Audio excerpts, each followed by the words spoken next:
चलू ये बहिन आई कलश भराई, चलू ये बहिन आई कलश भराई। मिथिला नगर में एतै दुर्गा माई, मिथिला नगर में एतै दुर्गा माई। चलू ये बहिन आई कलश भराई, चलू ये बहिन आई कलश भराई, चलू ये बहिन आई कलश भराई। डीजे शिवा वर्षम कलश भराई, कलश भरे के कके तैयारी, देखू सब जाई छै माँ के दुआरी। कलश भरे के कके तैयारी, देखू सब जाई छै माँ के दुआरी। पहनै छै सब देखो नया नया साड़ी, पहनै छै सब देखो नया नया साड़ी।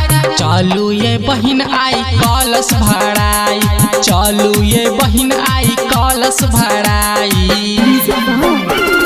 डीजे शिवा वर्षम चलू ये बहिन आई कलश भराई,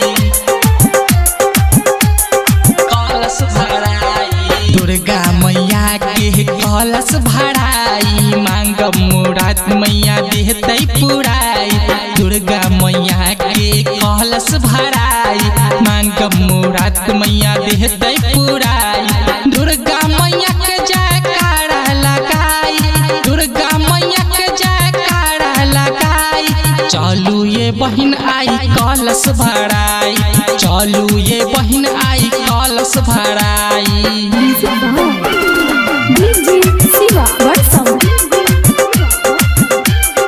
चलू ये बहिन आई कलश भराई, नंदिनी रिकॉर्डिंग स्टूडियो कलश भराई। लिखै छै गीत राइटर लहलन बिहारी, अवधेश रंगीला गाबे बन के पुजारी।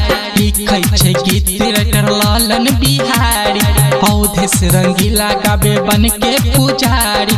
साथ में एलाउ देखू भैरव भाई, साथ में एलाउ देखू भैरव भाई। चलू ये बहिन आई कलश भराई, चलू ये बहिन आई कलश भराई।